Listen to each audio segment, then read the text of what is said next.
Guys, check it out. We've got our first ride on the 2026 Honda CRF 450. We're going to tell you all the updates and changes. Side note, there's none. But we made a cool video, so check it out anyway.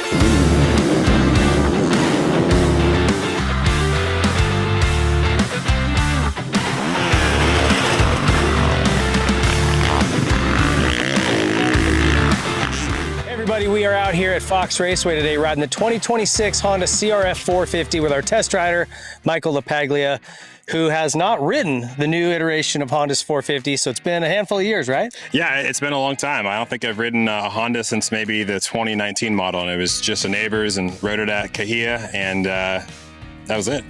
So it'll be interesting. Not a lot of changes for the 26. In fact, exactly zero. Even the graphics are the same, but this bike did go through major overhauls in the past couple of years, and it's a great bike, and we're going to get his opinion on it. Still a lot of the same good features that you've come to know from the Honda, including traction control, some different maps, good tires, good bars, kind of everything about the fit and finish of it is really nice. They do make a Works edition still that will be coming out, or factory edition, so keep an eye out for that. But Michael, tell us a little bit about what you thought. First time on a Honda in a long time. This bike has really gone through some changes. What did you think? Yeah, no, I mean, seeing the changes at the pro level, Hunter and Jet and Team Honda going through what they went through the last few years, I was really excited to ride it and get some feedback and feel what it was like. I can't say enough about how comfortable I was right off the bat. I mean, first lap, the bike just had great smooth power. The suspension felt balanced. I think they set it at 105 sag, and just the rideability of it is so easy. Like for me, who doesn't ride a whole lot anymore, hasn't ridden a whole lot of modern bikes, to hop on it and just feel right at home on the first lap was surprising. If I could highlight one thing about it, I think the power delivery is so crisp and so smooth. It's fast. I rode it in the stock map and rode it in the modest, or the slower map, I guess you'd call it. And it was just so easy to roll in the throttle in a rut, helped to balance it really well. The transition from engine brake back to throttle was super smooth, and it just made it really easy to ride. I can't say really anything better about it. It was fun.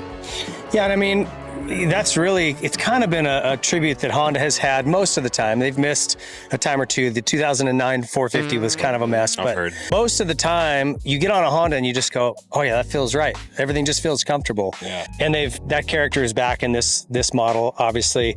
And you said that motor, we've talked about this in the past with some other brands, where if that mapping is off and the delivery of the power is, if there's a hesitation, if it hits too hard, if it isn't just right, it can really affect the way the chassis works and the comfort on the bike.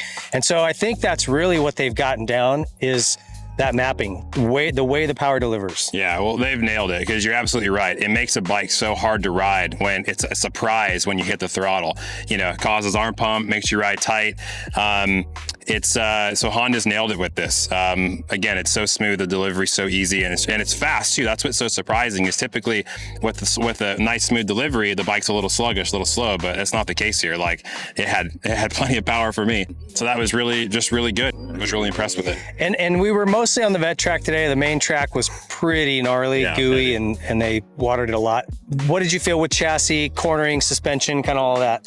Yeah, we had some really good ruts on the vet track, and there were some good inside ruts. Again, I kind of always go back to balance, but the balance coming into the corner, it was very predictable, right? It didn't do anything funny, it didn't twitch, the front end didn't move it at all. You were just able to pick your line, lay it right into where it needed to go, and roll the power on to help you balance through the rut. Again, I'm not super refined, haven't been riding a whole lot, but I was able to clean some ruts out here pretty well. And I thought the suspension did well under braking bumps. It was maybe a little rigid for me in the rear end on acceleration, but yeah, I think that just comes with time and maybe adjusting it a bit. But suspension was fine, 205 pounds, and I thought it was valved very well. Yeah, it's probably 185 to 205 is probably the window for these bikes for the 450. So you're right, maybe the high end of that, but You're well within it. Yeah, no, it felt good. I didn't bottom it out one time. I mean, it had plenty of suspension, plenty of valving left in it. So obviously I still get around the track pretty well. So it was good for me. Well, I appreciate you coming out. I value your opinion. You're able to really articulate what you're feeling and what the bike's doing on camera, which is a lot harder than it looks at times. If you don't believe me, go do your own bike test. Yeah. You'll see. But if you guys are in the market for a new bike, have a peek at the Honda. They are in your dealerships now. Go find your local Honda dealership. Talk to them about contingency, see what they've got to offer there in the terms of local racing series, amateur nationals, stuff like that. Honda has got a full package all the way around for their local racers. So check them out. Thank you to Honda for having us out today, and stick around. More coming on this bike and the 250 soon. If you like this video, please be sure to leave a like, subscribe to the channel, hit the notification bell so you don't miss any of our future videos. Comment what you thought and share it with your friends.